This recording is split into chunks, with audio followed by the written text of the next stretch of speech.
Seorang anak penjual kue keliling ini terekam kamera bersedekah dengan sembunyi-sembunyi. Video viral tersebut diunggah berbagai akun media sosial, salah satunya akun Instagram @makassar_info, Minggu, tanggal 6 Maret tahun 2022.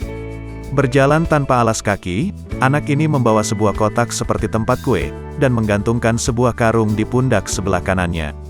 Dengan melihat situasi di sekitarnya, sang anak lalu memasukkan uang ke kotak sedekah sambil menutupinya dengan kotak kue yang ia bawa.